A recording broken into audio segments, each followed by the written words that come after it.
नमस्कार साथियों, जय हिंद, सत श्री अकाल। कैसे हैं आप लोग? आई होप कि आप सभी लोग बहुत अच्छे होंगे। साथियों, जैसा कि बात करते हैं, आज मैं आप सभी लोगों को जीन पियाजे जी के बारे में बताऊंगा। और आप लोग जानते हैं कि सीटेड का फेवरेट अगर कोई है तो वो है जीन पियाजे महोदय। और साथ ही साथ यदि आप देखते हैं तो वाइगोस्की महोदय की भी बात की जाती है। तो साथियों, आज के विषय में अगर आप देखते हैं तो सबसे महत्वपूर्ण टॉपिक के बारे में आज हमारी चर्चाएं होंगी। बस आप सभी लोग लास्ट तक बने रहिएगा। इस बात की मैं गारंटी देता हूं कि दोबारा आपको कभी पढ़ने की आवश्यकता नहीं पड़ेगी जीन पियाजे जी के बारे में। बस लास्ट तक अच्छे तरीके से देखिएगा। अगर कोई डाउट्स होते हैं तो कमेंट बॉक्स में अपने डाउट्स को जरूर क्लियर कीजिएगा साथियों। तो आइए बात करते हैं जीन पियाजे महोदय के बारे में। आप सभी लोग जानते हैं कि जीन पियाजे महोदय ने कौन सा सिद्धांत दिया हुआ है साथियों? संज्ञानात्मक विकास के सिद्धांत को दिया हुआ है। आइए सबसे पहले जान लेते हैं कि इन्होंने कौन से सिद्धांत को दिया हुआ है साथियों। तो इन्होंने दिया हुआ है, सबसे पहली बात करते हैं तो इन्होंने संज्ञानात्मक विकास के सिद्धांत को दिया हुआ है। देखिए, संज्ञानात्मक विकास से क्या तात्पर्य हो जाता है? तो संज्ञानात्मक विकास से तात्पर्य हो जाता है साथियों मानसिक विकास की बात करते हैं। यानी कि कहने का मतलब ये है कि ये कहते हैं कि बच्चों का मानसिक विकास कैसे होता है। बच्चों का मानसिक विकास कैसे होता है साथियों? ठीक है, ये बताते हैं अपने संज्ञानात्मक विकास के सिद्धांत में। तो साथियों, आइए थोड़ा से हम विकास के बारे में भी चर्चा कर लेते हैं और विकास और साथ ही साथ थोड़ी सी वृद्धि के बारे में भी चर्चा कर लेते हैं। और उसके बाद हम बात करते हैं जीन पियाजे महोदय के बारे में। देखिए, आप सभी लोग जानते हैं कि मानव के विकास में दो महत्वपूर्ण चीजों की बात की जाती है। एक तो पहली बात करते हैं साथियों वृद्धि की बात करते हैं या वृद्धि की बात की जाती है। और दूसरी बात करते हैं साथियों तो विकास की बात की जाती है। तो सबसे पहले किसकी बात की जाती है साथियों? वृद्धि की बात की जाती है। और साथ ही साथ अगर आप देखते हैं तो विकास की भी बात की जाती है। जैसा कि बात करते हैं वृद्धि की बात करते हैं साथियों, तो जैसे लंबाई का बढ़ना, अगर आप देखेंगे तो बच्चों के या व्यक्ति की बात करते हैं तो लंबाई का बढ़ना। और साथ ही साथ अगर आप देखते हैं तो वजन का बढ़ना। तो लंबाई का बढ़ना और वजन का बढ़ना, ठीक है। तो ये सब क्या है? एक तरह से अगर आप देखते हैं साथियों तो वृद्धि है। और विकास की बात करते हैं साथियों, तो विकास की बात करते हैं तो परिपक्वता का आना। किसका आना साथियों? तो परिपक्वता का आना। परिपक्वता का आने को क्या कहा जाता है? एक तरह से विकास कहा जाता है। इस बात को ध्यान रखिएगा। अब जैसे कि बात करते हैं साथियों, अगर हम विकास की बात करते हैं तो विकास एक सतत चलने वाली प्रक्रिया है। तो विकास की बात करते हैं तो विकास एक सतत चलने वाली प्रक्रिया है। तो आप सभी लोग याद रखिएगा, अगर हम विकास की बात करते हैं तो विकास जो है साथियों सतत चलने वाली प्रक्रिया है। सतत का मतलब होता है कंटिन्यूअस साथियों, अर्थात लगातार एक तरह से चलने वाली यह प्रक्रिया है। विकास की बात करते हैं साथियों, तो विकास की प्रक्रिया कहां से प्रारंभ होती है बच्चों के? जब बच्चा माता के गर्भ में आ जाता है साथियों। तो गर्भाशय की बात करते हैं साथियों, तो जब माता के गर्भ में बच्चा आ जाता है तभी से यह विकास शुरू होता है। अर्थात ये कह सकते हैं कि माता के गर्भाशय से ही इसका मतलब बच्चों का विकास शुरू होता है। और जब तक इस पृथ्वी पर रहता है, जब तक इस पृथ्वी पर व्यक्ति रहता है तब तक उसका विकास होता रहता है साथियों, ठीक है। यानी कि कह सकते हैं कि यह एक जीवन पर्यंत चलने वाली प्रक्रिया है। लेकिन वृद्धि की बात करते हैं साथियों, तो वृद्धि ज्यादा लंबे समय तक नहीं चल सकती है साथियों। इसीलिए वृद्धि की बात करते हैं तो यह सीमित होती है। कुछ समय तक ही किसी व्यक्ति की लंबाई वगैरह बढ़ेगी साथियों, नहीं तो एक तरह से लंबाई ज्यादा समय के बाद नहीं बढ़ेगी। मान लेते हैं कि अगर भगवान जी बहुत अच्छे से खुशी हैं आप पर, तो 20-21 साल तक आपकी हाइट बढ़ सकती है, लेकिन उसके बाद हाइट नहीं बढ़ सकती है साथियों, ठीक है। नेक्स्ट बात करते हैं वृद्धि की बात करते हैं साथियों, तो वृद्धि को मापा और तौला जा सकता है। क्या किया जा सकता है? तो वृद्धि को मापा और तौला जा सकता है, ठीक है। तो इस बात को ध्यान रखिएगा, वृद्धि को मापा तौला जा सकता है। लेकिन अगर आप देखते हैं तो विकास की बात करते हैं साथियों, तो विकास को मापा तौला नहीं जा सकता है, बस केवल और केवल महसूस किया जा सकता है। We can only feel this साथियों, हम इसे केवल और केवल फील कर सकते हैं बस, लेकिन हम ये नहीं नाप तौल कर सकते हैं किस बच्चे में कितना विकास हुआ है। ठीक है, जैसे कि बात करते हैं उसकी मैच्योरिटी के आधार पर हम जानते हैं या पहचान करते हैं कि बच्चे में कितना विकास हुआ, बच्चा किस तरह से बोल रहा है, किस तरह से बातों को समझ रहा है और कैसे क्या काम कर रहा है, उसकी बौद्धिक क्षमता अर्थात मानसिक क्षमता की बात करते हैं तो हम एक तरह से उसके कार्यों से पता कर पाते हैं कि बच्चे में कितना विकास हुआ है, या कह सकते हैं उसकी मैच्योरिटी से हम पता कर पाते हैं कि बच्चे में कितना डेवलपमेंट हुआ है साथियों। ठीक है, तो इस बात को ध्यान रखिएगा साथियों। वृद्धि की बात करते हैं तो वृद्धि से तात्पर्य हो जाता है लंबाई का बढ़ना और वजन का बढ़ना। वृद्धि जो होती है साथियों सीमित होती है, इसे मापा और तौला जा सकता है, लेकिन विकास की बात करते हैं साथियों तो विकास से तात्पर्य हो जाता है मैच्योरिटी की बात करते हैं अर्थात परिपक्वता की बात करते हैं।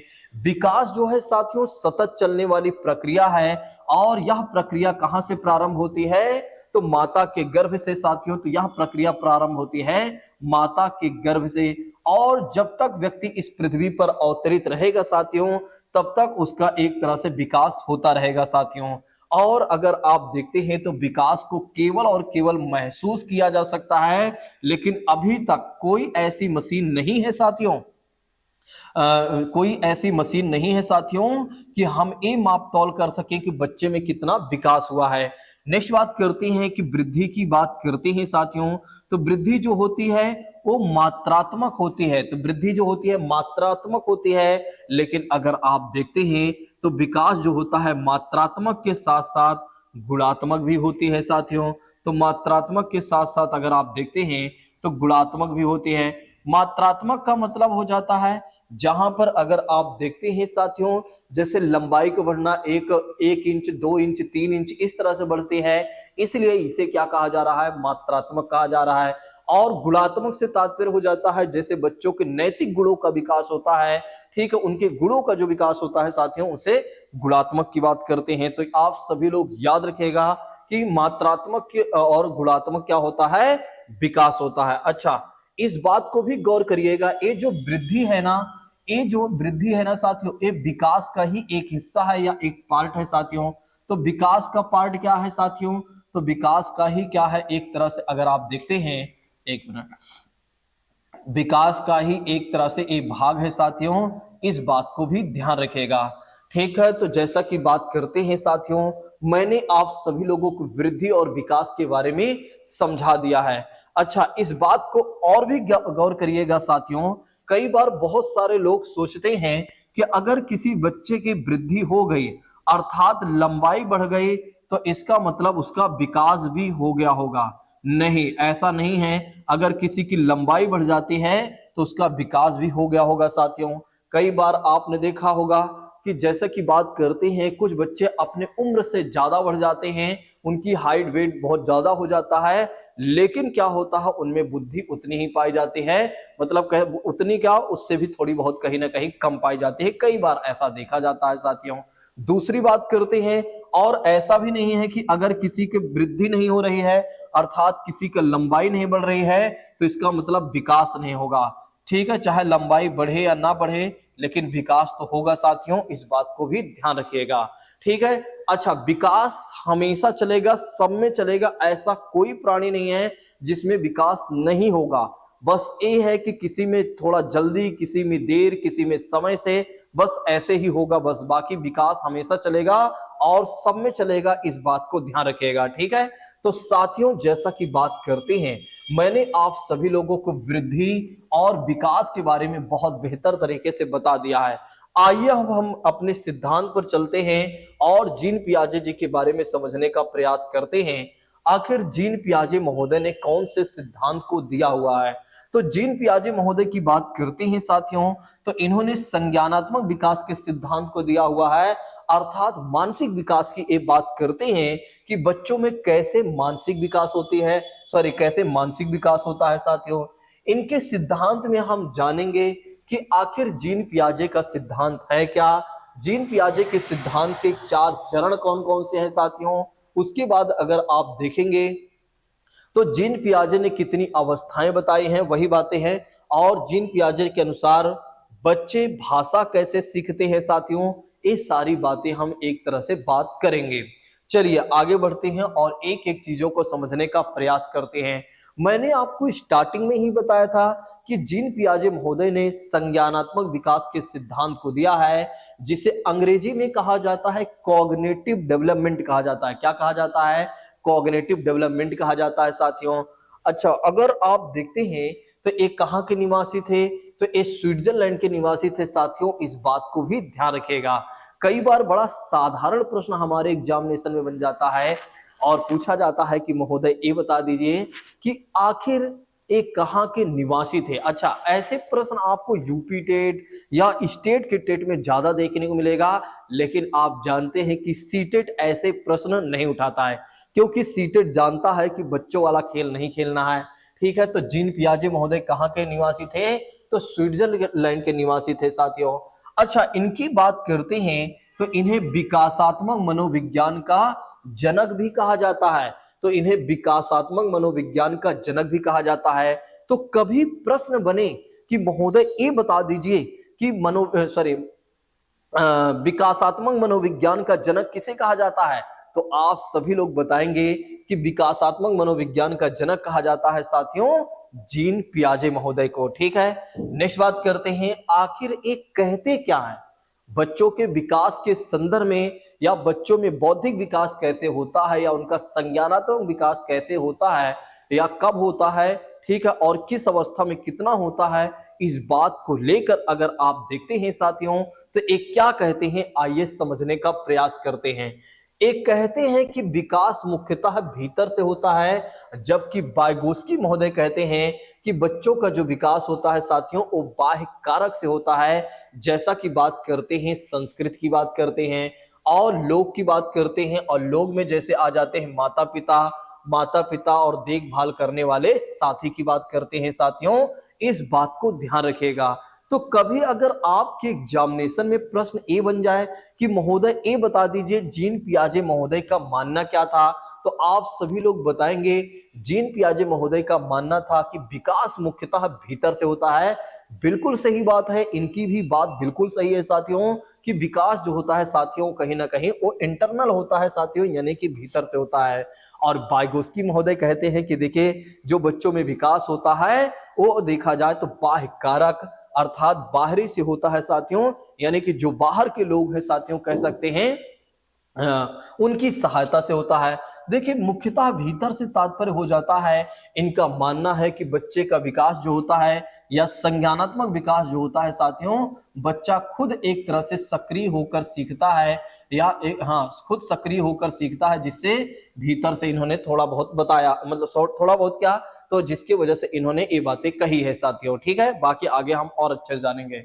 और अगर आप देखते हैं तो वाइगोस्की महोदय की बात करते हैं तो इन्होंने कहा है कि बच्चों का जो विकास होता है वो बाह्य कारक अर्थात संस्कृति और लोग जैसे माता पिता और देखभाल करने वाले साथियों से कहीं ना कहीं एक तरह से इनकी सहायता से होता है। चलिए इसको और बेहतर तरीके से हम समझते हैं। बहुत सारे छात्र जीन पियाजे के सिद्धांत को कई बार पढ़ते हैं लेकिन उन्हें समझ में नहीं आता है, लेकिन इस बात की मैं दावा करता हूं कि आज के बाद उन्हें कभी दोबारा पढ़ने की आवश्यकता नहीं पड़ेगी।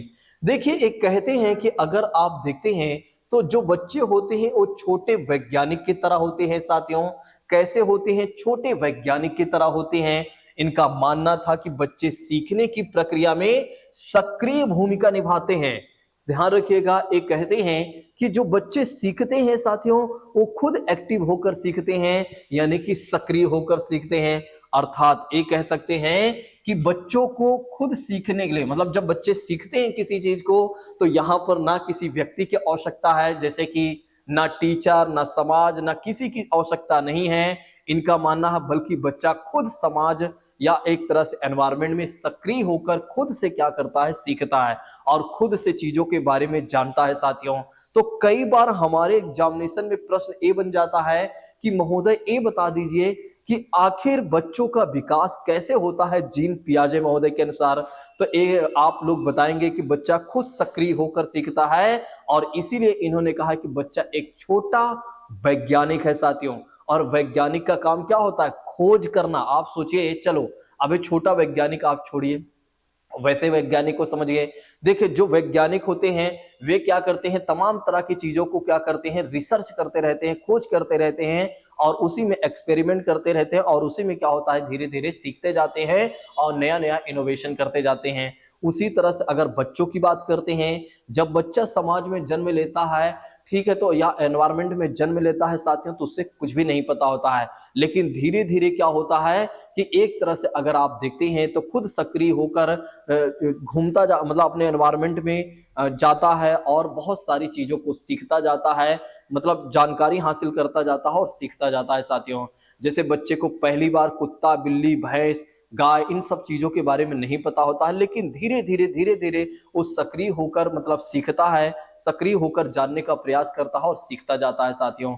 इसीलिए कहा जाता है कि एक तरह से अगर आप देखते हैं तो जीन पियाजे महोदय के अनुसार जो बच्चे होते हैं वो छोटे वैज्ञानिक की तरह होते हैं। जैसे मान लेते हैं कि बच्चा कुत्ता और बकरी के बारे में नहीं जानता है, लेकिन पहले थोड़ा बहुत जान गया तो उसके बारे में थोड़ा सा और खोज करेगा, भाई कुत्ता क्या होता है, बिल्ली क्या होता है, इसके बारे में जब जानेगा तो कहीं ना कहीं एक तरह से अगर आप देखेंगे तो सीखेगा। और जो सीखेगा साथियों उसी को कहा जाएगा मानसिक विकास कहा जाएगा साथियों। क्योंकि देखो, क्योंकि सीखने से ही तो दिमाग का विकास होता है भाई। अगर आप सोचिए कि मानसिक विकास का मतलब क्या है, कि क्या दिमाग का बड़ा होना, क्या नहीं, दिमाग बड़ा होना नहीं, बल्कि अगर आप देखते हैं तो दिमाग का विकास का मतलब हो जाता है चीजों की जानकारी का इनहेंस होना। जितनी जानकारी होती जाएगी उतना दिमाग हमारा बड़ा, का मतलब ये नहीं है कि साइज में बड़ा होगा, बल्कि अगर आप देखते हैं तो साइज में नहीं, बल्कि अगर आप देखते हैं साथियों तो मेच्योरिटी में कहीं ना कहीं एक तरह से बड़ा होगा।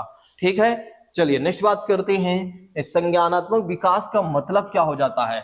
तो संज्ञानात्मक विकास का मतलब होता है कि बच्चे कैसे सोचते हैं और चीजों का पता लगाते हैं और उनका अन्वेषण करते हैं, अर्थात खोज करते हैं साथियों।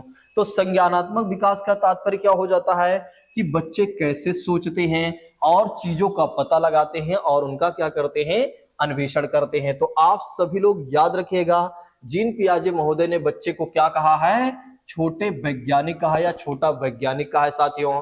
और सीखने की प्रक्रिया में इन्होंने कहा है कि बच्चा जो होता है जब सीखता है तो वो खुद सक्रिय होकर सीखता है, यहां पर किसी की आवश्यकता नहीं है साथियों, इस बात को ध्यान रखिएगा। चलिए नेक्स्ट बात करते हैं कि अगर आप देखते हैं तो अगले पॉइंट में कहते हैं कि बालकों में बुद्धि का विकास किस प्रकार से होता है, यह जानने के लिए इन्होंने क्या किया, अपने स्वयं के बच्चों को अपनी खोज का विषय बनाया। तो कई बार हमारे एग्जामिनेशन में प्रश्न ये बन जाता है कि साथियों अपने सिद्धांत को एक तरह से समझाने के लिए वो कौन से मनोवैज्ञानिक थे साथियों जिन्होंने अपने बच्चे को ही खोज का विषय बनाया। तो आप सभी लोग बताएंगे जीन पियाजे महोदय के बारे में। और एक वाटसन महोदय की बात करते हैं साथियों, तो वो भी इसी में आ जाते हैं। उन्होंने अपने पुत्र अल्बर्ट पर क्या किया था, कि प्रयोग किया था साथियों। ठीक है, चलिए नेक्स्ट बात करते हैं। तो ऐसे में अगर आप देखते हैं तो मैंने आप सभी लोगों को समझाया किसके बारे में साथियों, तो मैंने आप सभी लोगों को समझाया जीन पियाजे के बारे में। यहां तक सबसे पहले मैंने आप लोगों को बताया कि जीन पियाजे महोदय की बात करते हैं तो इन्होंने संज्ञानात्मक विकास के सिद्धांत को दिया हुआ है, और ये स्विट्जरलैंड के निवासी थे, और इन्होंने इन्हें विकासात्मक मनोविज्ञान का जनक कहा जाता है। इन्होंने कहा था कि देखिए बच्चों का जो विकास होता है मुख्यतः भीतर से होता है, और वहीं वाइगोस्की महोदय कहते हैं कि बाह्य कारक से होता है साथियों। और बाह्य कारक में देखा जाए तो जैसे कल्चर, लोग, ये सब हो जाते हैं या इनकी सहायता से होता है। इन्होंने कहा कि जो बच्चे होते हैं वो बिल्कुल छोटे वैज्ञानिक की तरह होते हैं साथियों। उसके बाद अगर आप देखते हैं तो इन्होंने कहा कि देखिए जो बच्चे सीखते हैं साथियों वो सक्रिय होकर सीखते हैं, इस बात को ध्यान रखिएगा।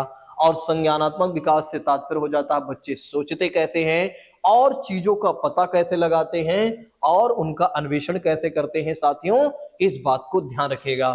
नेक्स्ट बात करते हैं, इन्होंने बच्चों का बुद्धि का विकास किस प्रकार से होता है मतलब बच्चों का मानसिक विकास किस प्रकार से होता है, इसको समझाने के लिए या एक तरह से अगर आप देखते हैं जानने के लिए इन्होंने क्या किया, स्वयं के बच्चों को अपनी खोज का विषय बनाया साथियों। चलिए अब आगे बढ़ते हैं।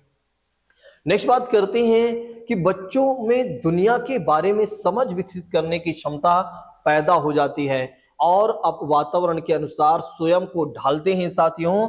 और धीरे धीरे जब ये स्वयं को अपने आप को ढालते हैं वातावरण के अनुसार तो उसे क्या कहा जाता है साथियों, अनुकूलन कहा जाता है।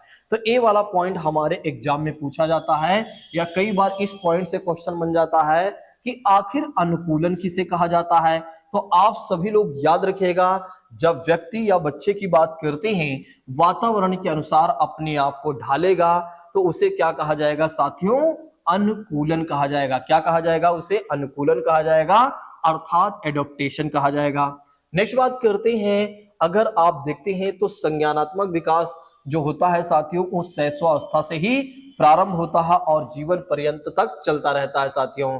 चलिए नेक्स्ट बात करते हैं, ये बातें मैंने बता ही दिया है लेकिन फिर भी और इसको बेहतर तरीके से समझने का प्रयास करते हैं।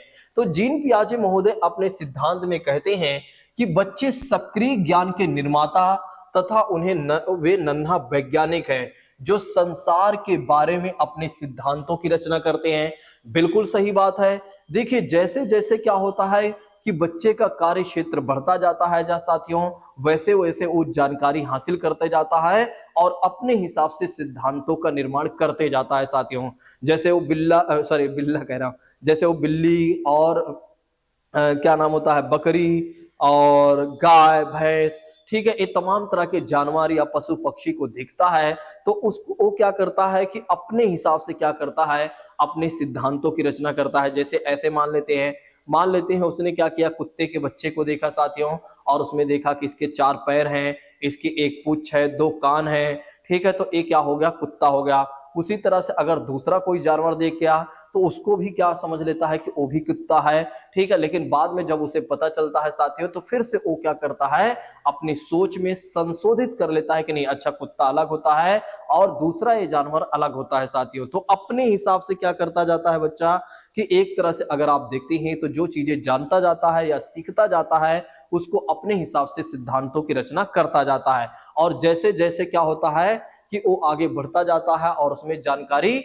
बढ़ती जाती है और उसमें जो डिफरेंस होता है उसको पता चलता जाता है, वैसे वैसे क्या करता है अपनी सोच में वो संशोधन करते चलता है, ठीक है। तो इस बात को ध्यान रखेगा।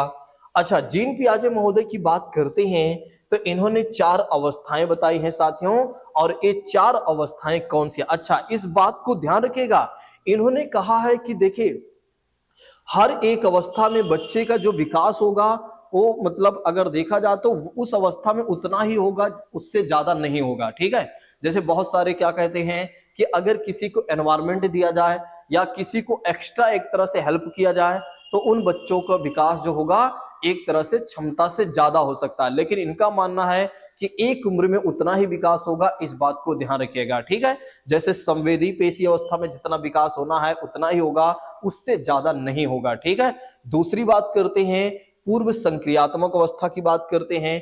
किसकी बात करते हैं साथियों, पूर्व संक्रियात्मक अवस्था की बात की जाती है। और तीसरी बात करते हैं मूर्त संक्रियात्मक अवस्था और चौथी बात करते हैं औपचारिक संक्रियात्मक अवस्था या अमूर्त संक्रियात्मक अवस्था की बात की जाती है।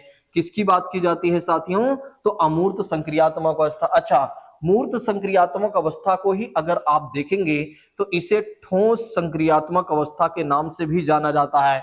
कई बार बहुत सारे छात्रों को नहीं पता होता है और जब वे एग्जाम में बैठते हैं तो वहां पर मूर्त के बजाय ठोस लिखकर आ जाता है तो फिर क्या होता है कि वे परेशान हो जाते हैं। तो बिल्कुल भी किसी को परेशान होने की आवश्यकता नहीं है, ठीक है। मूर्त संक्रियात्मक अवस्था को ही ठोस संक्रियात्मक अवस्था भी कहा जाता है साथियों। और औपचारिक संक्रियात्मक अवस्था को क्या कहा जाता है साथियों, तो ध्यान रखिएगा आप सभी लोग, अमूर्त संक्रियात्मक अवस्था कहा जाता है, ठीक है। तो क्योंकि आपके एग्जामिनेशन में कई बार क्वेश्चन पूछा जाता है साथियों, ठीक है, तो इस बात को ध्यान रखिएगा।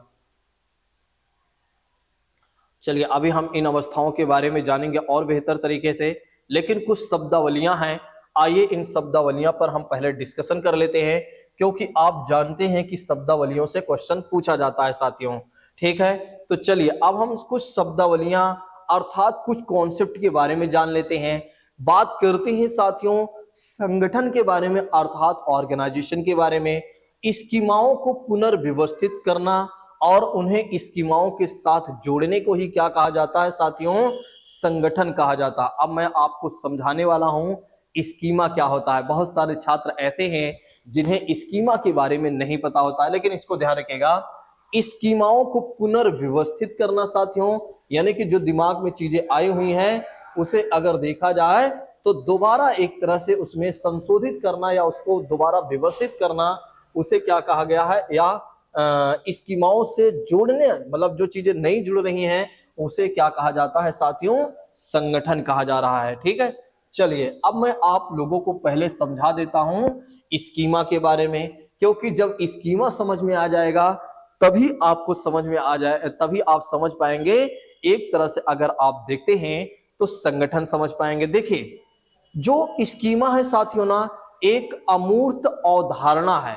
कहने का मतलब ये है कि एक ऐसी सोच जो मतलब एक तरह से दिखाई नहीं देती, लेकिन दिखाई नहीं देती, लेकिन क्या होता है कि मतलब जिसको हम नहीं देखते उसके बारे में, या जो चीजें देखते हैं उसके बारे में हम एक अलग ही परसेप्शन क्रिएट करते हैं, और जो हमारी अच्छी तरह से या अमूर्त अवधारणाओं को क्या करती है? संदर्भित करते हैं साथियों।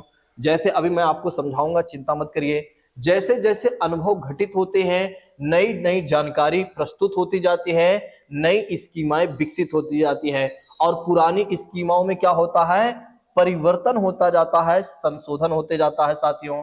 ठीक है, जैसे अब यहाँ पर एक एग्जाम्पल है, आपको मैं समझा देता हूं, तो इसके बाद इसको और बेहतर तरीके से समझाऊंगा। देखिए जैसे एक उदाहरण है, आप देखेंगे और इस उदाहरण के माध्यम से आप बेहतर तरीके से चीजों को समझ पाएंगे। देखिए विचार करें कि कैसे एक छोटा बच्चा सबसे पहले घोड़े के लिए स्कीमा विकसित करता है।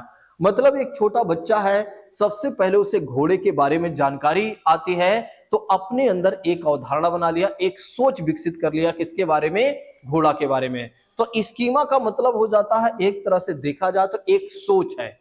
स्कीमा क्या है? एक तरह की सोच है जो एक अमूर्त अवधारणा में आती है साथियों, यानी कि कह सकते हैं कि जो चीजें दिखा, मतलब एक तरह किसी चीज के बारे में एक तरह से इमेजिनेशन कर लेना, कल्पना कर लेना, या एक सोच विकसित कर लेना, वही है स्कीमा। देखिए अब समझिएगा, देखिए इसमें क्या कहा गया है कि जैसे कि बात करते हैं एग्जाम्पल में, हाँ एक छोटा सा बच्चा है, सबसे पहले उसने घोड़ा के लिए एक सोच विकसित किया।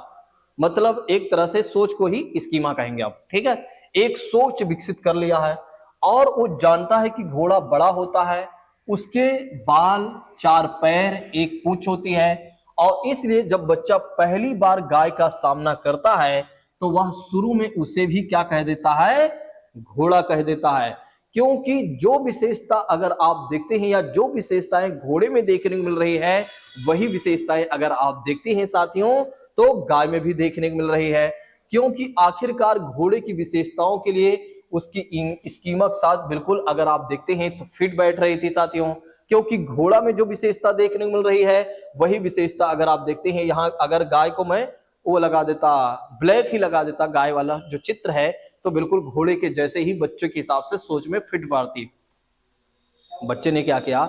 एक घोड़े के बारे में सबसे पहले जाना, और घोड़ा की विशेषता देखा कि भैया इसके 4 पैर हैं। देखिए घोड़ा के लिए उसने देखा कि उसके बाल हैं, 4 पैर है, एक पूंछ होती है।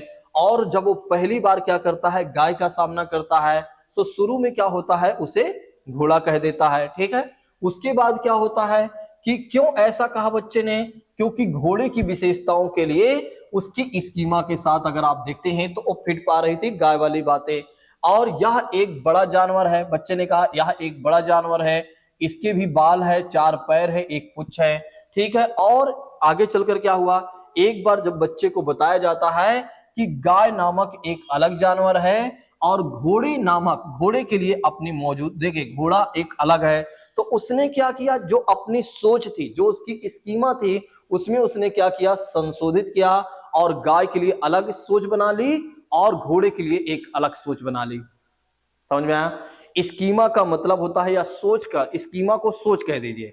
जैसे जैसे बच्चा किसी चीज के बारे में जानता जाता है उसके हिसाब से क्या करता है, एक सोच बनाते जाता है। और जब क्या होता है कि उसके बारे में जब आगे चलकर अलग से पता चलती हैं चीजें, तब क्या होता है उसके लिए अलग अलग चीजें सोच बनाते जाता है। ठीक है, और इससे क्या होता है कि ये बच्चे का एक तरह से संज्ञानात्मक विकास या मानसिक विकास होता जा रहा है, कह सकते हैं।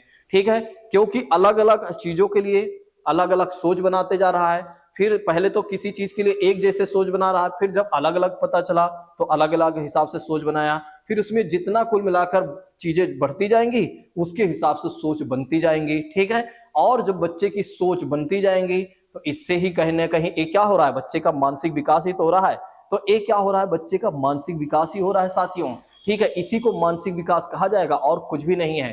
ठीक है, तो जैसे जैसे सोच बढ़ती जाएगी वैसे वैसे कह सकते हैं कि बच्चे का दिमाग या मानसिक विकास होता जाएगा। ठीक, तो ऐसे में अगर आप देखते हैं, मैंने आप सभी लोगों को स्कीमा के बारे में बताया कि स्कीमा एक तरह की सोच है या एक अमूर्त अवधारणा है। ठीक है, जैसे हम किसी चीज के बारे में पहले सोच बना लेते हैं, फिर बाद में क्या होता है कि जब उसके बारे में हमें कुछ और जानकारी मिलती है, अगर हम कुछ गलत होते हैं तो उसको संशोधित कर लेते हैं और सही होते हैं तो उसमें कुछ हम जोड़ लेते हैं। ठीक है, और संगठन के बारे में मैंने आपको बताया था कि जैसे स्कीमाओं को पुनर्व्यवस्थित करना, अपनी सोच को क्या करना, दोबारा व्यवस्थित करना और उन्हें स्कीमाओं के साथ जोड़ना, मतलब जो नई चीजें जानकारी मिलती हैं, नई हो या पुरानी हो, कुल मिलाकर नई चीजें ही इसमें आएंगी। तो जो एक तरह से जानकारी जुड़ते जा रही हैं उसी को क्या कहा जा रहा है, एक तरह से संगठन कहा जा रहा है। ठीक है, तो मैंने आप सभी लोगों को संगठन और मैंने आप सभी लोगों को उसके पहले अनुकूलन की बात करते हैं, उसके पहले हाँ अनुकूलन मैंने बताया और स्कीमा के बारे में भी मैंने आप लोगों को बता दिया है। ठीक है, चलिए आगे बढ़ते हैं। अनुकूलन के बारे में बताया था लेकिन फिर भी अगर आप देखते हैं तो एक बार दोबारा बता देता हूं किसके, क्योंकि इसके दो कॉन्सेप्ट और भी हैं। अनुकूलन का मतलब हो जाता है कि वातावरण के अनुसार अपने आप को ढालना। देखिए आप सोचिए एक बार, अगर मैं आप लोगों को किसी को भी अमेरिका भेज दूं तो अमेरिका वाले आपके अनुसार थोड़ी ना ढलेंगे, आपको अपने आप को अमेरिका वाले जैसे बनाना पड़ेगा। ठीक है, क्योंकि पूरा अमेरिका बहुत बड़ा नहीं है, बहुत छोटा नहीं है, बहुत बड़ा है। उसी तरह से जब बच्चा जन्म लेता है ना जो एनवायरमेंट में, तो एनवायरमेंट बच्चे की तरह नहीं ढलेगा, बल्कि बच्चे को ही अपने आप को ढालना पड़ेगा एनवायरमेंट के लिए। ठीक है, जैसा एनवायरमेंट है वैसा। और ये जो एनवायरमेंट है और इस एनवायरमेंट में जब बच्चा अपने आप को ढाल रहा है, जैसा एनवायरमेंट है उसी को क्या कहा जा रहा है, अनुकूलन कहा जा रहा है। समझ में आया अनुकूलन किसे कहा जाता है?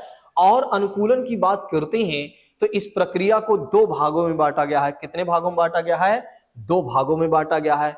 जैसा कि बात करते हैं, एक तो पहली बात की जाती है एसिमिलेशन की बात करते हैं, जिसे आत्मसातकरण या आत्मसातीकरण की बात की जाती है। ठीक है, पूर्व ज्ञान को नए ज्ञान के साथ जोड़ना, मतलब अगर आप किसी चीज के बारे में पहले जानते हैं और उसमें कुछ नई जानकारी आपको मिली तो उसको जोड़ने को ही क्या कहा जाता है, एक तरह से आत्मसातीकरण कहा जाता है, अर्थात एसिमिलेशन कहा जाता है। एक एग्जाम्पल मैं आपको दूंगा और इस एग्जाम्पल से आपको सारी बातें समझ में आ जाएंगी। देखिए, बच्चे ने एक बड़े कुत्ते को देखा और उसने अपने दिमाग में बैठा लिया कि कुत्ते के 4 पैर होते हैं, 2 कान होते हैं, 2 आंख होती हैं और इसका रंग कैसा है, काला है। ठीक है, तो अगर आप देखते हैं तो बच्चे ने सबसे पहले किसके बारे में देखा, कुत्ते के बारे में देखा, और कुत्ता कैसा है, ब्लैक है। ठीक है, इसकी विशेषताओं के बारे में बच्चे ने देखा। ठीक है, अब आगे बढ़िएगा।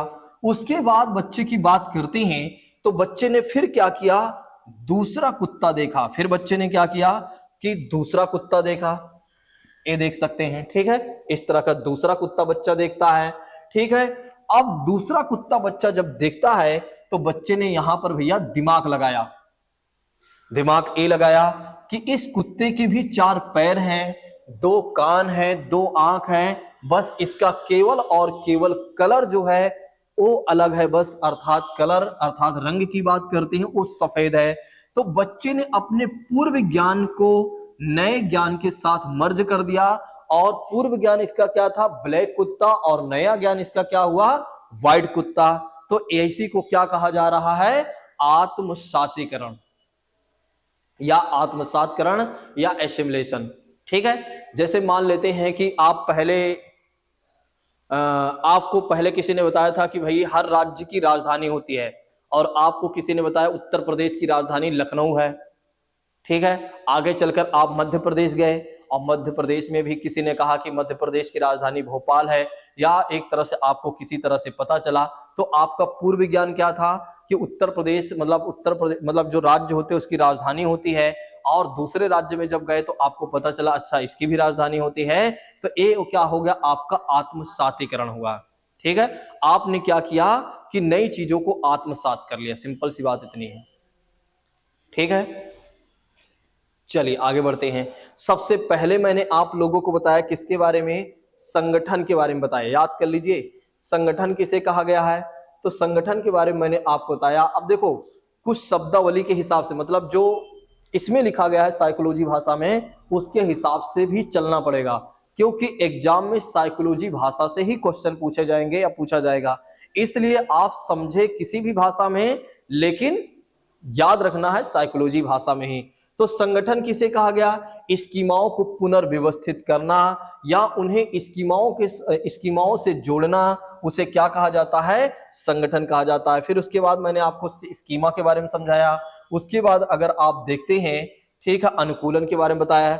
स्कीमा के बारे में एग्जाम्पल आप लोग याद रखिएगा, और घोड़ा और क्या नाम है, गाय को लेकर।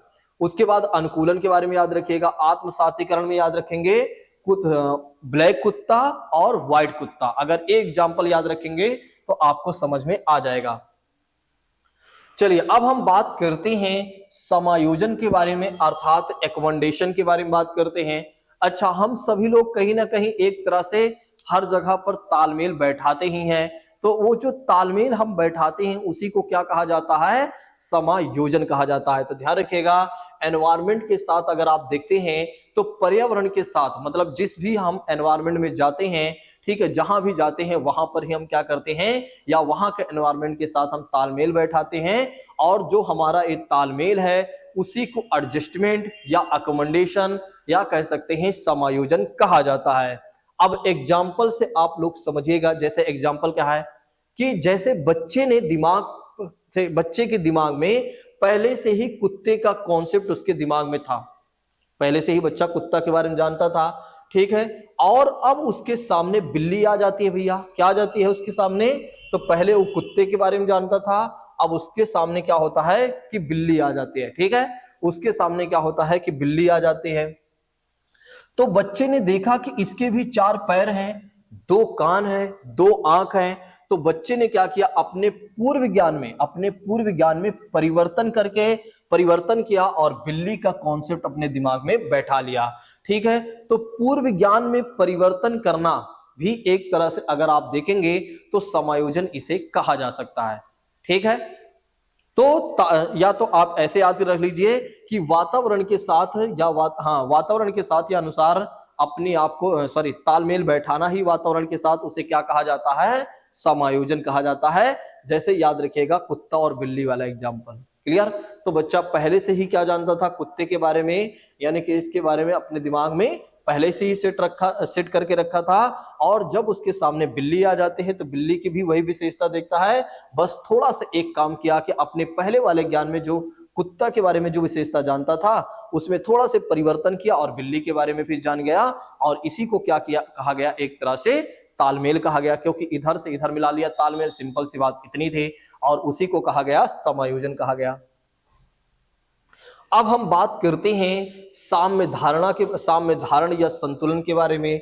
तो इसके द्वारा क्या होता है कि बच्चा आत्मसातकरण और समायोजन की प्रक्रिया के बीच क्या करता है, संतुलन स्थापित करता है, तो उसी को कहा जाता है साम्य धारण कहा जाता है या संतुलन कहा जाता है। तो आप सभी लोग याद रखिएगा कि साम्य धारण में क्या होता है, आत्मसातीकरण और समायोजन की प्रक्रिया के बीच में क्या करना, संतुलन कायम करना, उसी को कहा जाता है साम्य धारण कहा जाता है। चलिए अब हम बात करते हैं जीन पियाजे महोदय की 4 अवस्थाओं के बारे में। तो जीन पियाजे महोदय ने 4 अवस्थाएं बताई हैं, और हर एक अवस्था में इन्होंने बताया है कि देखो इस अवस्था में इतना ही बच्चे का विकास होगा। ठीक है, तो आप सभी लोग याद रखिएगा, क्योंकि आपके एग्जामिनेशन में क्वेश्चन पूछा जाता है। बहुत सारे लोग सोचते हैं कि नहीं, ज्यादा अगर बच्चे को अच्छा एनवायरनमेंट मिल जाएगा तो उसकी क्षमता से ज्यादा उसका विकास हो जाएगा। ठीक है, तो ध्यान रखिएगा, इन्होंने बोला है एक तरह से आप परिवर्तनशील बोला है, परिवर्तनशील इन्होंने नहीं बोला है।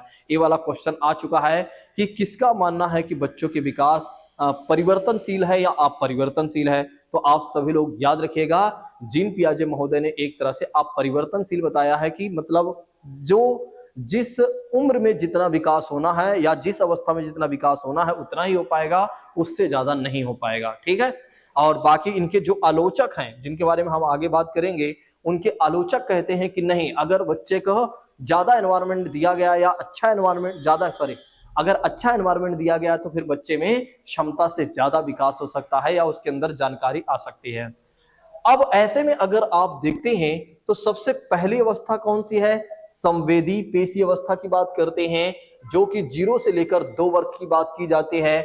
इस अवस्था में अगर आप देखते हैं तो बच्चा कैसे सीखता है?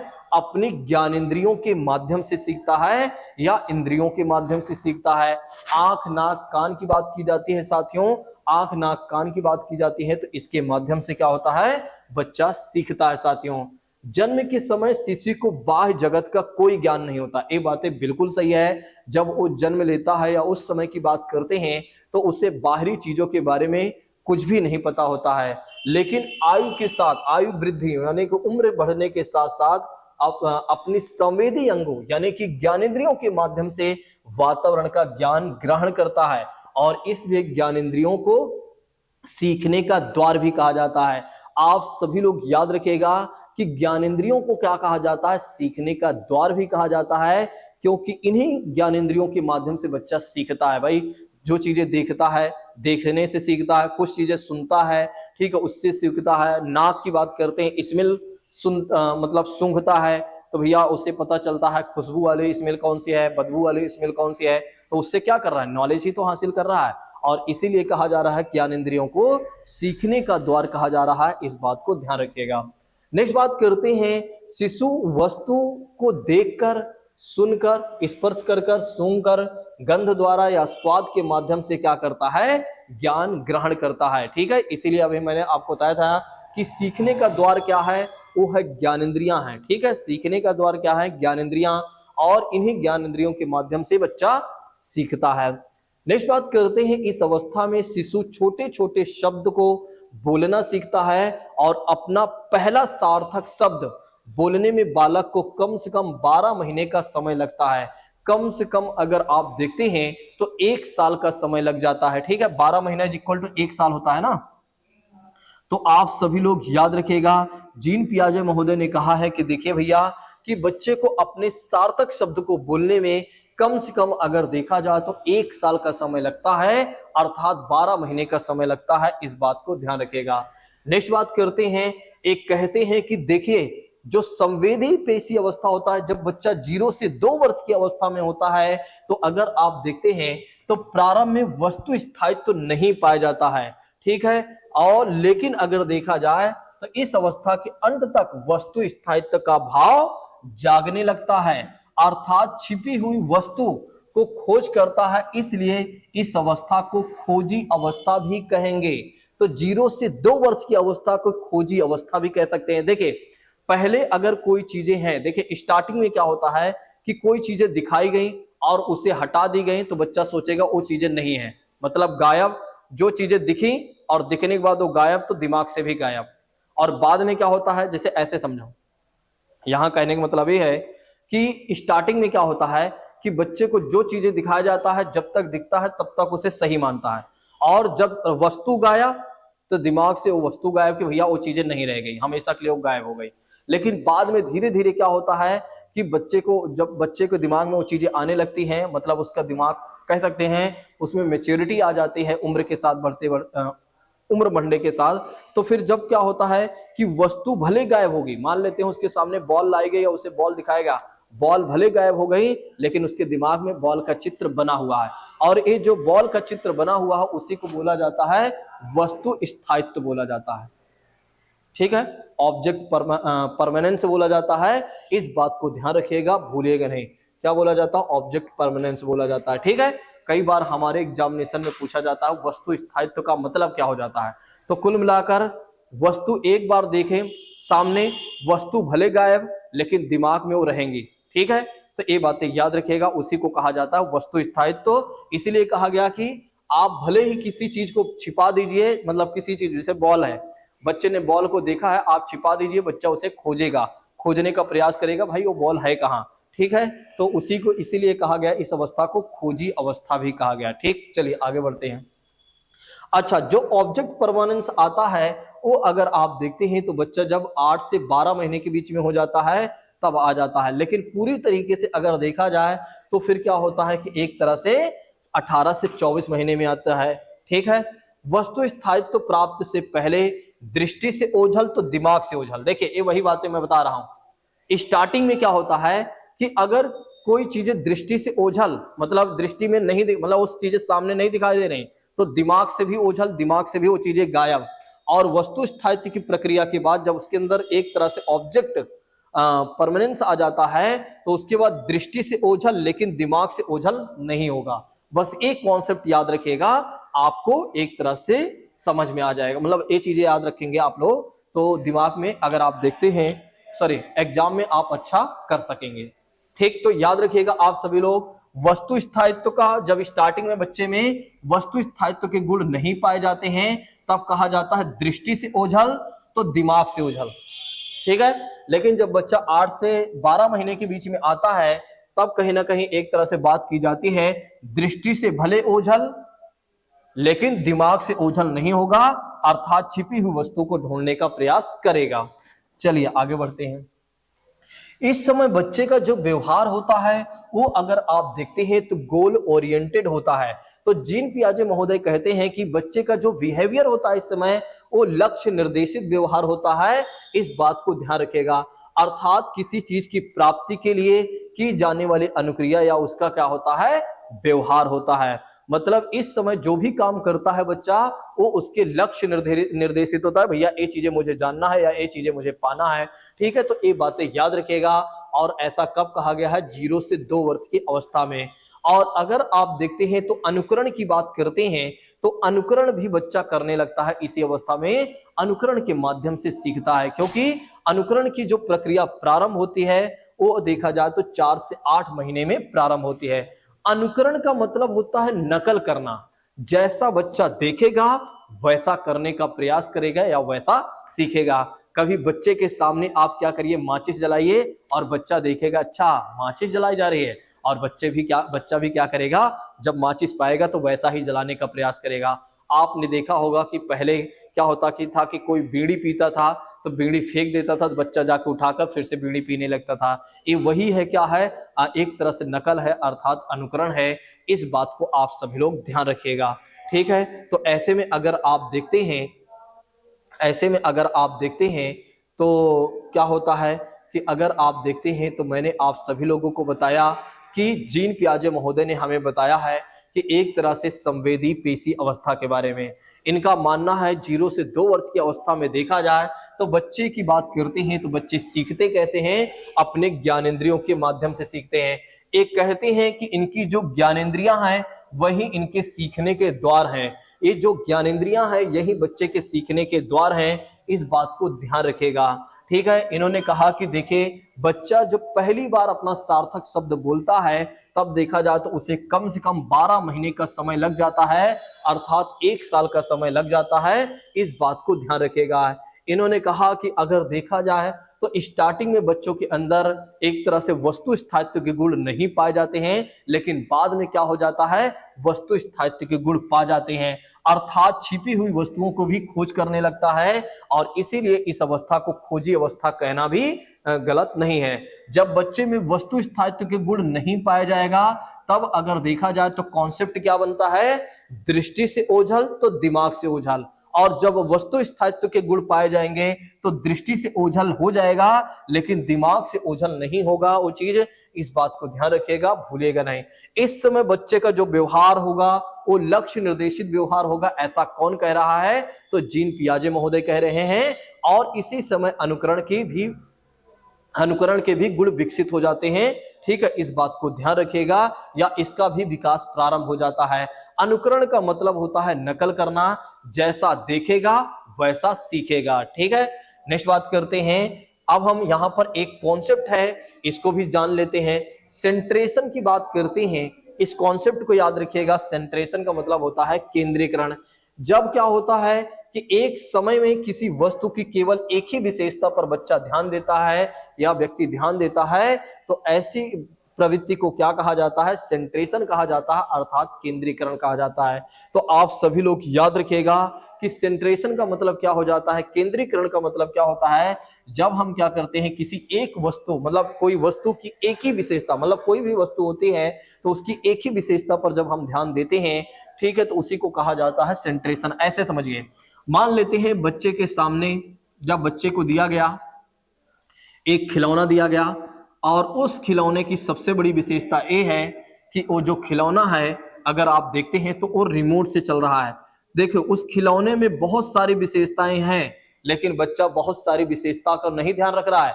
बस वो ध्यान रख रहा है, अच्छा भैया एक गाड़ी इतनी अच्छी है कि ये रिमोट से चलती है, तो इसी को कहा जा रहा है, एक तरह से सेंट्रेशन कहा जा रहा है। आप समझ में आया? नेक्स्ट बात करते हैं, पूर्व संक्रियात्मक अवस्था की बात करते हैं। 2 से लेकर 7 वर्ष की बात की जाती है। तो पूर्व संक्रियात्मक अवस्था अर्थात ऑपरेशनल स्टेज की बात की जाती है। अब देखिए, बच्चा थोड़ा से बड़ा हो गया है, ठीक है, तो अब आपके दिमाग, यानी कि अब आपका दिमाग थोड़ा से और बड़ा हो जाना चाहिए, या सॉरी, अब आपको अपनी समझ को और आगे बढ़ाना चाहिए। ठीक है, तो कहने का मतलब ये है कि अब आपको थोड़ा से और इमेजिनेशन करना चाहिए किसी और बच्चे को लेकर। पहले आपने क्या किया, 0 से 2 वर्ष के बच्चे के बारे में इमेजिनेशन किया, या उसके बारे में जो अनुभव कभी किया होगा उसके बारे में आपने सोचा होगा, या उसके हिसाब से आपने सारी चीजों को समझने का प्रयास किया होगा। अब आपको समझना है कि अगर आपके नजर में या कभी आपने किसी बच्चे के साथ कोई अनुभव किया है 2 से लेकर 7 वर्ष की अवस्था, ठीक है, 2 से लेकर 7 वर्ष तक उसे देखा है, तब उसके बारे में आप सभी लोग सोचने का प्रयास कीजिएगा। ठीक है, ताकि इस सारे कॉन्सेप्ट आपको जल्दी समझ में आ जाए। ठीक है, अगर आप देखते हैं तो इस समय क्या होता है, बच्चा प्रतीक का यूज करने में निपुण हो जाता है। यानी कि जैसा कि बात करते हैं, किसी ने साइकिल के बारे में बताया, तो साइकिल बोलते हैं उसके दिमाग में क्या आ जाता है, साइकिल का चित्र आ जाता है। तो आप सभी लोग याद रखिएगा, इस समय क्या होता है कि बच्चा प्रतीकों का, एक तरह से अगर आप देखते हैं तो प्रतीक का यूज करना, यानी सिंबल्स का यूज करना एक तरह से निपुण हो जाता है। नेक्स्ट बात करते हैं, संरक्षण की बात करते हैं, लैक ऑफ कंजर्वेशन। इस समय बच्चे में देखा जाए तो कंजर्वेशन की कमी पाई जाती है। जैसा कि बात करते हैं, अगर किसी वस्तु या साइज या शेप में चेंज कर दिया गया तो क्वांटिटी पर कोई प्रभाव नहीं पड़ेगा, लेकिन बच्चा इसको नहीं समझ पाएगा। तो आप सभी लोग याद रखिएगा, जब बच्चा 2 से लेकर 7 वर्ष की अवस्था में होता है, तब अगर देखा जाए तो बच्चे की बात करते हैं तो बच्चे में संरक्षण की कमी पाई जाती है। अब एग्जाम्पल से समझिएगा, 5 गोलियां ली गई और उनको पास पास रखा गया, और वैसे ही 5 गोलियों को दूर दूर रखा गया, मतलब कुल मिलाकर 10 गोली ली गई हैं। 5 गोली पास पास रखी गई और 5 गोली क्या हो गई, दूर दूर रखी गई थोड़ा से।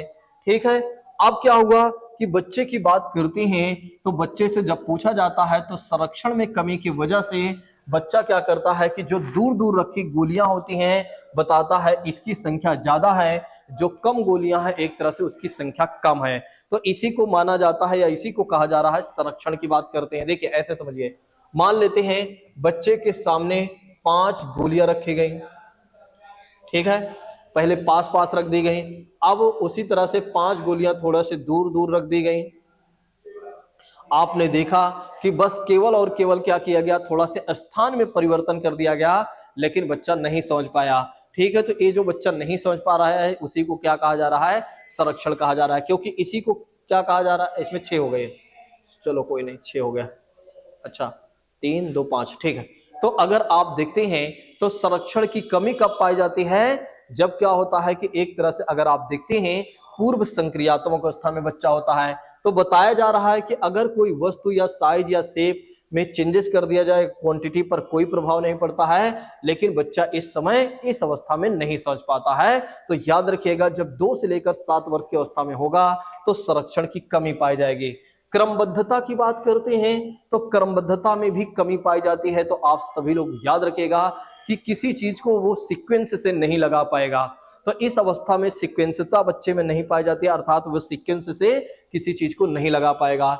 इसमें अगर आप देखते हैं तो इसमें बच्चा वस्तु या तत्वों को उनके आकार में रखना नहीं सीख पाता है। तो आप सभी लोग याद रखिएगा, जब 2 से लेकर 7 वर्ष की अवस्था में बच्चा होगा तो कहीं ना कहीं एक तरह से अगर आप देखते हैं तो इस अवस्था में क्या होता है, किसी चीज को क्रम से बच्चा नहीं लगा पाता है।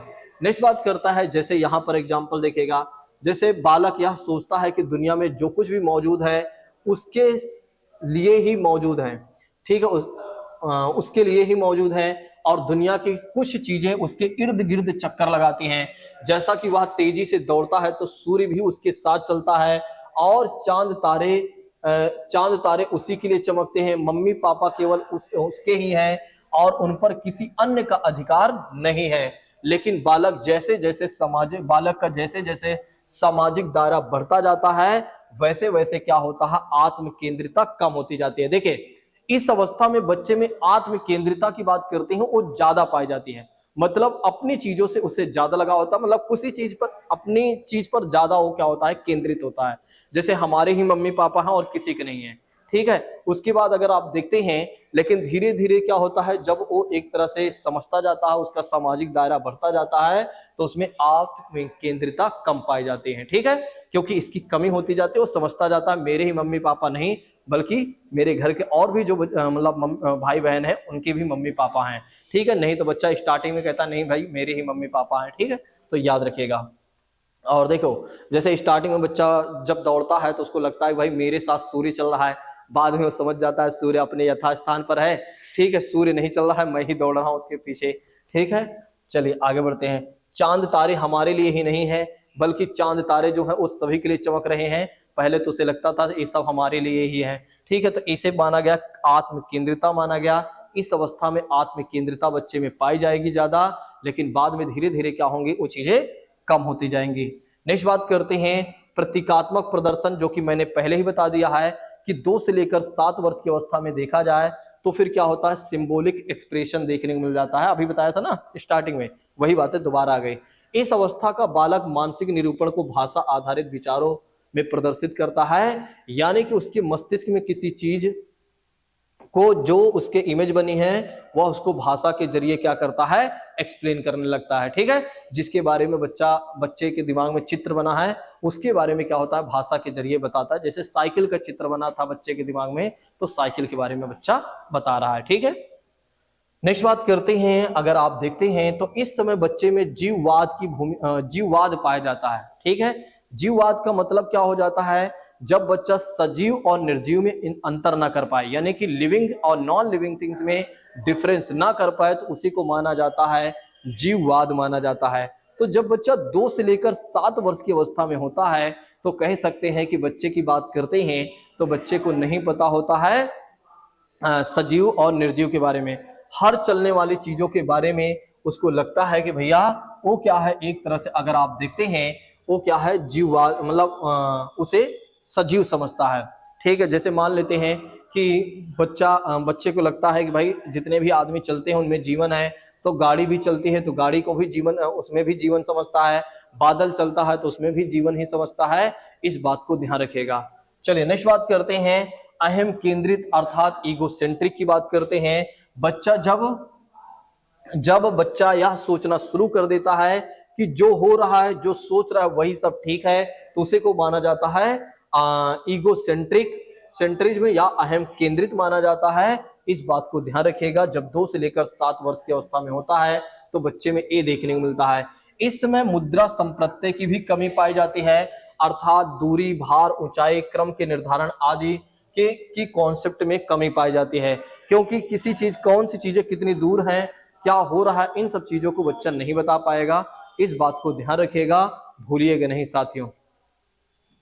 नेक्स्ट बात करते हैं, अगर आप देखते हैं तो इस चरण की शुरुआत में बच्चा ऑपरेशन यानी तार्किक नियमों का एक सेट का उपयोग नहीं कर पाता है और इसलिए सोच तार्किक के बजाय चीजों को कैसे दिखती हैं और कैसे दिखाई देती हैं इससे प्रभावित होता है, ठीक है, ये सब छोड़ दीजिए, ये मैंने बता ही दिया है कि इस समय मुद्रा संप्रत्यय की कमी देखने को मिलती है।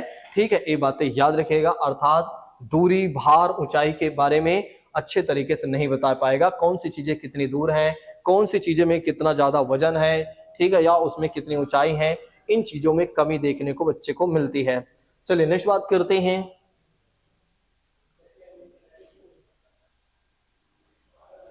चलिए नेक्स्ट बात करते हैं, अब आगे बढ़ते हैं। अब हम बात करते हैं मूर्त संक्रियात्मक अवस्था के बारे में, अर्थात कह सकते हैं कि कॉन्क्रीट ऑपरेशनल स्टेज के बारे में बात करते हैं, जो कि 7 से लेकर 11 वर्ष माना जाता है। आप सभी लोग याद रखिएगा, मूर्त संक्रियात्मक, मूर्त का मतलब क्या होता है? देखिए, दो चीजें होती हैं, एक अगर आप देखते हैं टेंजिबल और दूसरी होती है नॉन टेंजिबल। टेंजिबल का मतलब हो जाता है जो चीजें दिखाई देती हैं, जिन्हें हम टच कर सकते हैं, उन पर जब हम सोचते हैं तो उसे माना जाता है मूर्त सोच माना जाता है। ठीक है, और जो चीजें दिखाई नहीं देती हैं और जो चीजें केवल महसूस कर सकते हैं, अब उनके बारे में जब हम सोचते हैं तो उसे क्या कहा जाता है? एक तरह से अमूर्त चिंतन कहा जाता है। ऐसे कह सकते हैं सोच दो प्रकार की होती है, वैसे तो सोच कई प्रकार की होती हैं। अभिसारी चिंतन भी होता है, वो भी एक सोच है, अपसारी चिंतन होता है, वो भी एक सोच है, लेकिन यहाँ पर हमें मूर्त और अमूर्त के बारे में सोचना है। एक होता है भैया मूर्त चिंतन, दूसरा होता है अमूर्त चिंतन। मूर्त चिंतन उसे कहा जाता है जब जो चीजें हमें दिखाई देती हैं और जिन चीजों को हम समझते हैं, ठीक है, सॉरी, जो चीजें हमें दिखाई देती हैं, ठीक है, और जिनको हम टच कर सकते हैं, उनके पर जब हम सोचते हैं तो उसे क्या कहा जाता है? मूर्त चिंतन कहा जाता है। और जो चीजें हमें दिखाई नहीं देती हैं, उनके बारे में जब हम सोचते हो तो उसे माना जाता है अमूर्त चिंतन माना जाता है। तो इस अवस्था में बच्चे के सामने रखी हुई चीजों को देखकर ही बच्चा क्या करता है कि जो कुछ कर पाता है, या सॉरी, जो चीजें दिखाई देती हैं उन पर क्या होता है, इस समय वो चिंतन शुरू कर देता है। तो आप सभी लोग याद रखिएगा, मूर्त संक्रियात्मक अवस्था, जिसे ठोस संक्रियात्मक अवस्था के नाम से भी जाना जाता है। ठीक है, नेक्स्ट बात करते हैं। देखिए, अब यहां पर एक बात ध्यान रखिएगा, उस समय अगर आप देखते हैं तो बच्चे में आप पलटावी के गुण नहीं पाए जाते थे। किसमें? 2 से लेकर 7 वर्ष की अवस्था में। ठीक है, जिसे पलटावी कहा जाता है, आप पलटावी को जाए, पलटावी उसे कहा जाता है। जैसे 2 से 7 वर्ष की अवस्था में आप लोग ध्यान रखिएगा कि एक तरह से अगर आप देखते हैं तो पलटावी के गुण पाए जाते हैं। पलटावी मतलब वो चीजों को पलट नहीं पाता है। आप पलटावी कह दीजिए, एक मिनट। हाँ, उस समय देखिए, इस समय क्या होता है, आप पलटावी के गुण पाया जाएगा और उस समय आप पलटावी के गुण नहीं पाया जाएगा। आप पलटावी का मतलब हो जाता है बच्चा 2 से लेकर 7 वर्ष की अवस्था में पलट कर जवाब नहीं दे पाएगा। जैसे मान लेते हैं किसी ने कहा कि वो तुम्हारी बहन है, तो बच्चा ये नहीं कह पाएगा मैं उसका भाई हूं। ठीक है, वो क्या है, आप पलटावी है, उस समय पाए जाते हैं, मतलब उस समय बच्चे में एक गुण नहीं विकसित हुआ रहता है। लेकिन इस अवस्था में देखा जाए, शायद उसे पलटावी कहा जाता है। अब एक कॉन्सेप्ट याद नहीं आ रहा है, पलटावी है या पलटावी। ठीक है, तो ध्यान रखिएगा, इस अवस्था में क्या होता है, जब 2 से लेकर 7 वर्ष की अवस्था में होता है तो बच्चा पलट कर उसका जवाब नहीं दे पाता है, तो हो सकता है इसे पलटावी कहा जाए। ठीक है, तो पलटावी कहा जाएगा, बच्चा क्या होता है, पलट कर जवाब नहीं दे पाता है। लेकिन क्या होता है, जैसे किसी एग्जाम्पल में मैंने बताया ना कि किसी ने कहा कि भाई वो तुम्हारी बहन है, तो बच्चा सॉरी, हाँ, वो तुम्हारी बहन है, तो ये नहीं बता पाएगा मैं उसका भाई हूं। लेकिन अगर आप देखते हैं तो जब बच्चा क्या होता है, 7 से 11 वर्ष की अवस्था में होता है, तो उसके अंदर आप पलटावी के गुण आ जाते हैं, अर्थात पलट कर जवाब दे देता है। जैसे कि बात करते हैं, किसी ने कहा कि वो तुम्हारी बहन है, तो वो ये भी कह सकता है मैं उसका भाई हूं। ठीक है, जैसे कि बात करते हैं 2 से लेकर 7 वर्ष की अवस्था में, आपने देखा जीववाद की मतलब जीववाद बच्चे में पाया जाता था, मतलब हर चीजों में जीवन देखता था। लेकिन इस अवस्था में क्या होता है, वो समझ जाता है कि सजीव क्या है, निर्जीव क्या है, किन में जीवन पाया जाएगा, किन में नहीं पाया जाएगा। नेक्स्ट बात करते हैं, मुद्रा की बात करते हैं। उस समय पैसों को पैसों के अंतर नहीं कर पाता था। जैसे बच्चे को मान लो सिक्का मान लेते हैं, 10-10 का सिक्का, एक-एक का सिक्का मान लेते हैं, आप 10 दिखा देते हैं और उधर आप नोट ज्यादा 100 रुपए दिखाते हैं, तो बच्चा सिक्के को ज्यादा लेना प्रेफर करेगा, ना कि नोट को लेना प्रेफर करेगा। लेकिन इस समय क्या है, आप 1-1 रुपए के 10 सिक्के दिखाइए, बच्चा 10 सिक्का नहीं लेगा, बल्कि फिर 100 रुपए के नोट ले लेगा, क्योंकि वो समझ गया है कम ज्यादा के बारे में। ठीक है, भार, उस समय बच्चा एक तरह से अगर आप देखते हैं तो वजन में डिफरेंस नहीं कर पाता है, लेकिन इस समय क्या होता है कि बच्चा वजन में डिफरेंस कर लेता है। जैसे उस समय अगर एग्जाम्पल दिया जाए कि जैसे बच्चे के सामने इतनी रुई रख दिया जाए और 1 किलो का बाट रख दिया जाए, ठीक है, तो वो रुई भले कम रहेगी, सॉरी बाट भले ज्यादा रहेगा, रुई भले कम रहेगी, लेकिन रुई को वो ज्यादा बताएगा। लेकिन इस अवस्था में बच्चा बता सकेगा कि भैया रुई ज्यादा है या बाट ज्यादा है, ठीक है। नेक्स्ट बात करते हैं, उस समय कंजर्वेशन अर्थात संरक्षण की कमी पाई जाती थी। जैसे गोली वाला मैंने आपको एग्जांपल बताया था आप लोगों को कि 5 गोली दूर दूर रख दिया जाए, 5 गोली पास पास रख दिया जाए, लेकिन बच्चा जो दूर दूर गोली है उसी को बताएगा, क्योंकि उसमें सिर्फ स्थान में परिवर्तन किया गया, लेकिन बच्चा संरक्षण नहीं कर पाया, ठीक है, उस अवस्था में। और इस अवस्था में कंजर्वेशन कर लेगा, वो बता देगा कि कौन चीजें ज्यादा हैं, कौन चीजें कम हैं और कहां पर क्या है, ठीक है। नेक्स्ट बात करते हैं, क्रमबद्धता। किसी चीज को उस अवस्था में बच्चा क्या था कि क्रम से नहीं लगा पा रहा था, लेकिन इस अवस्था में क्या होता है, किसी भी चीज को सीक्वेंस वाइज लगा सकेगा। तो ऐसे गुण बच्चों में आ जाते हैं या ऐसे कॉन्सेप्ट का गुण बच्चों में आ जाता है, इस बात को ध्यान रखेगा। नेक्स्ट बात करते हैं, इस समय बच्चों की जो सोच होती है वो हाइपोथेटिकल होती है, ठीक है, अर्थात कह सकते हैं इस अवस्था में देखा जाए तो बच्चे के आगमनात्मक तर्कड़ा विकसित हो जाते हैं। जैसे क्या होता है, किसी ने उदाहरण दिया, मान लेते हैं किसी टीचर ने उदाहरण दिया कि देखो एक तरह से पेड़ हमारे लिए जरूरी है, तो बच्चा यहाँ पर तर्क करेगा आखिर पेड़ हमारे लिए क्यों जरूरी है, ठीक है। तो ये कह सकते हैं कि एक तरह से अगर आप देखते हैं तो बच्चा उदाहरण पर तर्क करना जान जाता है, ठीक है। तो याद रखिएगा आगमनात्मक तर्कड़ा के भी गुण पाए जाते हैं बच्चे में इस अवस्था में। कब? जब 7 से लेकर 11 वर्ष की अवस्था में होता है बच्चा, ठीक है, इस बात को ध्यान रखेगा, ठीक है। तो ध्यान रखेंगे बच्चों को अभी भी अमूर्त चिंतन में कठिनाई होती है। तो याद रखिएगा ये वाला क्वेश्चन बना है, वो कौन सी अवस्था है जब बच्चों में अमूर्त चिंतन सीमित या कठिनाई पाई जाती है। अमूर्त चिंतन में तो होती है जब बच्चा 7 से लेकर 11 वर्ष की अवस्था में होता है, ठीक है, अर्थात मूर्त संक्रियात्मक अवस्था में होता है, तब अमूर्त चिंतन में भी कठिनाई देखने को मिल जाती है या कठिनाई होती है अमूर्त चिंतन में, ठीक है। चलिए आगे बढ़ते हैं, अब लास्ट बात कर लेते हैं, 5 मिनट रुको, हो जाएगा। औपचारिक संक्रियात्मक अवस्था, फॉर्मल ऑपरेशनल स्टेज 11 से लेकर 15 वर्ष की बात करते हैं। इस अवस्था में तो बच्चे का जो विकास होता है काफी ठीक ठाक हो जाता है, अच्छे लेवल पर तक बच्चा पहुंच जाता है। यहाँ पर यहाँ पर क्या होता है, बच्चा सब कुछ जान लिया होता है, अब उसे किसी चीज की जानने की आवश्यकता नहीं पड़ती है, ठीक है। बस यहाँ पर अगर आप देखते हैं तो इस अवस्था में क्या होता है कि अगर आप देखते हैं तो संज्ञान की सर्वोच्च अवस्था में बच्चा होता है, इस अवस्था में अमूर्त चिंतन करने लग जाता है, और इसलिए अगर आप देखते हैं तो इसे अमूर्त चिंतन की अवस्था भी कहा जाएगा, अमूर्त चिंतन की अवस्था भी कहा जाएगा। इस समय नियमों पर तर्क करने लगेगा, जैसे निगमनात्मक तर्कड़ा इस समय बच्चे में विकसित हो जाती है, ठीक है। नेक्स्ट बात करते हैं, भाषा संबंधी योग्यता, संप्रेषण का विकास जो होता है, संप्रेषण का मतलब होता है कम्युनिकेशन का जो विकास होता है, वो भी इस समय काफी ऊंचाई छूने लगता है, और बालक में अच्छी तरह से सोचने समझने, समस्या समाधान करने की शक्ति बढ़ जाती है या उसके अंदर क्षमता आ जाती है। तो आप सभी लोग याद रखिएगा कि जीन पियाजे महोदय की चौथी अवस्था में अगर आप देखते हैं तो इस अवस्था में क्या होता है कि एक तरह से अमूर्त चिंतन बच्चे में ठीक ठाक हो जाता है, मतलब वो अच्छे से इमेजिनेशन कर लेता है, इसलिए इस अवस्था को अमूर्त चिंतन की अवस्था भी कहा जाएगा। क्या कहा जाएगा? अमूर्त चिंतन की अवस्था भी कहा जाएगा। चलिए नेक्स्ट बात करते हैं। उसके बाद अगर आप देखते हैं तो बालक में अच्छी तरह से सोचने समझने और समस्या समाधान करने की योग्यता भी विकसित हो जाती है। अब जीन पियाजे के आलोचक कौन हैं? देखिए, जीन पियाजे ने मानसिक विकास के चरणों के क्रम को आप परिवर्तनशील बताया है। ये वाला क्वेश्चन पूछा गया है। इन्होंने बताया है कि बच्चे के जिस एज में जो विकास होना है या जिस अवस्था में जो विकास होना है वही होगा, ठीक है, उससे ज्यादा नहीं होगा, ठीक है। इसीलिए इन्होंने आप परिवर्तनशील बताया। लेकिन इनके आलोचक कहते हैं अगर बच्चों को अच्छा वातावरण दिया जाएगा तो वह अपनी अवस्था की क्षमता से अधिक क्या कर सकता है? सीख सकता है, ठीक है। लेकिन जीन पियाजे महोदय कहते हैं नहीं भैया, तुम सारे गलत बोल रहे हो, तुम्हारी बातें तो ये सही हो ही नहीं सकती है, ठीक है। निज वाक एक कॉन्सेप्ट है, इसको भी ध्यान रखिएगा। जब बच्चा कोई काम करते हुए, खेलते हुए स्वयं से बातचीत करता है तो उसी को क्या कहा जाता है? एक तरह से निज वाक कहा जाता है, ठीक है, तो आप सभी लोग याद रखिएगा। भाषा के संदर्भ में इनके बारे में समझ लीजिए।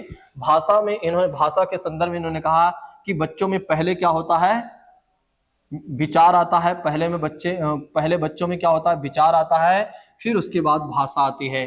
ठीक है, तो आप सभी लोग याद रखिएगा कि भाषा के संदर्भ में इन्होंने कहा है कि पहले बच्चे में विचार फिर भाषा। ठीक है, और हिंदी में भी मैंने बताया है, इन्होंने कहा है कि बच्चे की बात करते हैं तो बच्चे में जो एक तरह से भाषा का विकास होता है वो एक तरह से इंटरेक्शन के माध्यम से, अंतःक्रिया के माध्यम से क्या होता है, बच्चों में भाषा का विकास होता है। बस बच्चे को एक समृद्ध वातावरण दे दिया जाए, बस और कुछ भी नहीं है। बच्चा खुद से इंटरेक्शन करके यानी कि अंतःक्रिया करके सीख लेगा। ठीक है, तो ये बातें याद रखिएगा आप सभी लोग, भूलिएगा नहीं, ये आपके एग्जाम में पूछा जा सकता है। तो साथियों, जैसा कि बात करते हैं, सेशन थोड़ा से बड़ा बना होगा, लेकिन हाँ, समझ में आप लोगों को बहुत अच्छे से आया होगा। आज की क्लास को हम यहीं पर स्थगित करते हैं। अब हम मिलेंगे वाइगोत्स्की के सिद्धांत में। Thank you so much. Jai Hind दोस्तों, take care all of you.